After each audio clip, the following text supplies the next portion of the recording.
Hey Ephraim, I'm gay. And so are you. Yeah?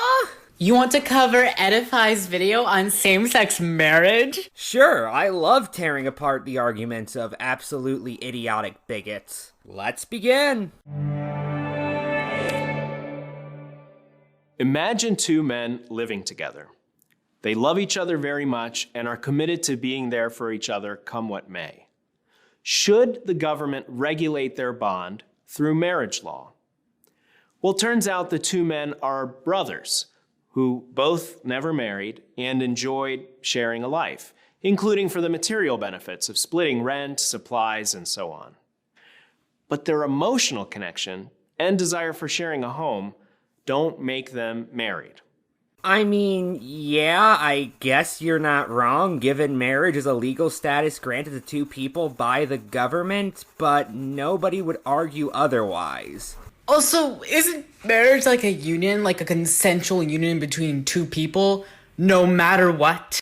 Well, fair is fair, and the two people listed here would not be allowed to get married to each other in the US because that would be an incestuous relationship, which raises the question of what the point of a marriage between these two hypothetical people would even be. Remember, legally speaking, marriage is seen essentially as a voluntary entrance into the family of another. So, what the fuck would be the point of doing that when you are already part of the same family in the first place? This brings up a foundational question. Why does the government even bother regulating marriage? It does so because marriage is different. Different than what? That's not a complete sentence on its own. This is a fragment of a sentence, Kyle. Wrong name, Sheriff Gregis.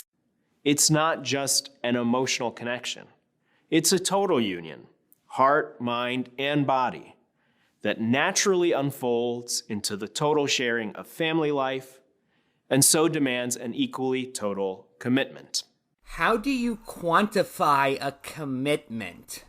The bodily union that seals marital love also makes new life. You know what that would also include? Gay couples. Because they give out many ways for gay couples to give birth. Adoption, co-parenting, IUI, semination, IVF, egg donation, surrogacy, seahorse death, the list goes on. Saying, oh, gay couples can't make babies is ignoring the fact that they can give birth and live happy lives. Also, this ignores the various infertile people who have marriages. A woman who undergoes menopause doesn't have her marriage dissolve, now does she? Nor are you forced to prove you have a high sperm count before you can get a marriage license. New life that is vulnerable and needs to be taught everything. How to walk, how to be kind, how to care for itself and others. So marriage is naturally fulfilled by having kids and by raising them. Legally speaking, what you just said amounts to utter gibberish. What about the people who don't want to have kids? These points you are making are not the slay moment you think of making. Furthermore, what does it mean to naturally fulfill an artificial and legally created institution? We don't have marriages in nature. People weren't getting married when they were cavemen like this is History of the World Part 1. In the year 1 million BC, it is thought the first Homo sapien marriage occurred.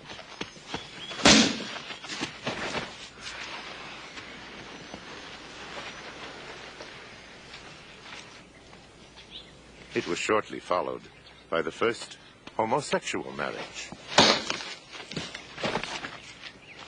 Therefore, it doesn't make any sense to say that you could naturally fulfill marriage. It's like saying you could naturally fulfill the purpose of an artificial sweetener or habeas corpus.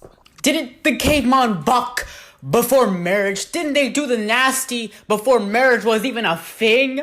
I mean, given that cavemen had children, I'd assume so. Said children, by the way, were typically raised by family, friends, and other members of the community just as much as they were the actual biological parents. Hence the state's interest in marriage.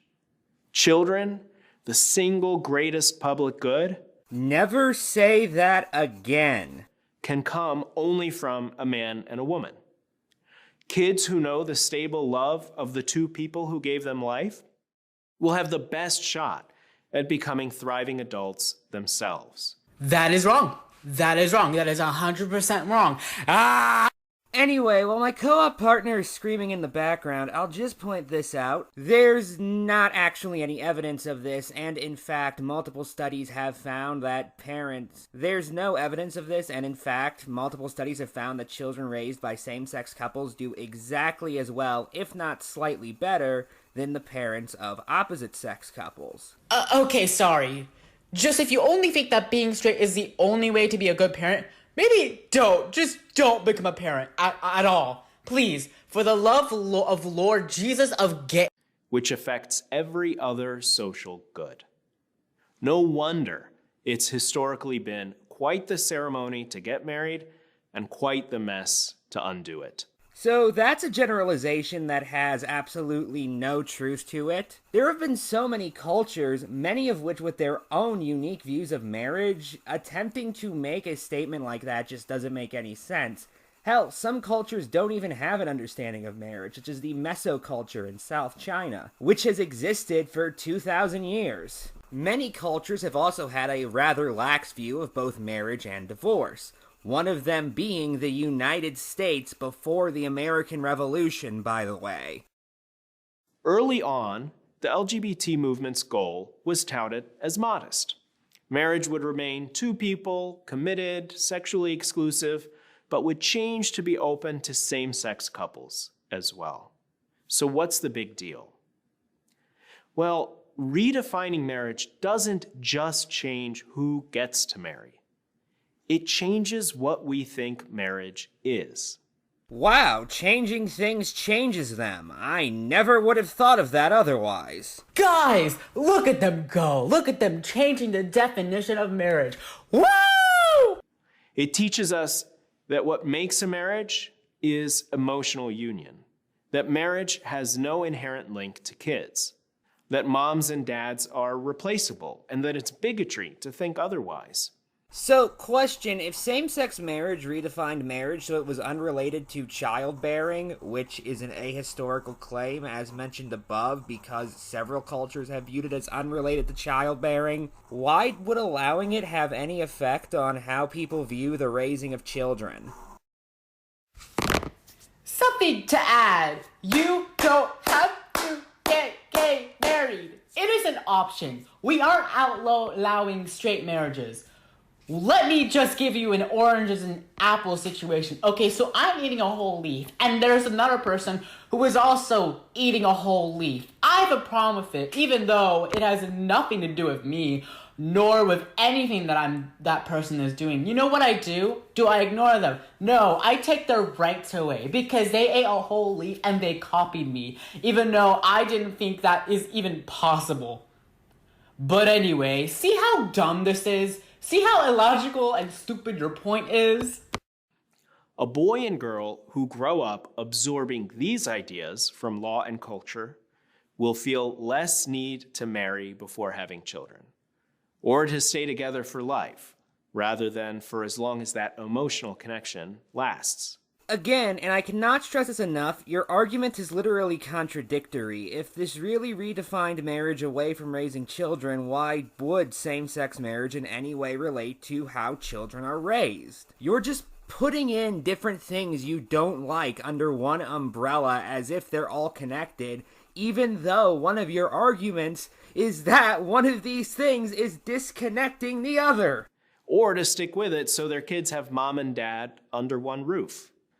Relying on the emotional union view of marriage makes it harder to reverse the harms of no-fault divorce, which has led to broken homes. Okay, here's another issue I have. I understand this is a socially conservative Catholic YouTube channel, so obviously I'm not expecting them to break down on a microscopic level why they believe what they do, but more often than not, I can't help but think, okay, why is that a bad thing? Why was no-fault divorce a bad idea? You say it has led to broken homes, but you don't elaborate on what that even means. The video doesn't say why the presenter holds these social beliefs. It just assumes the audience agrees with them, as if there's a single person in all of existence who's pro same-sex marriage but against no-fault divorce.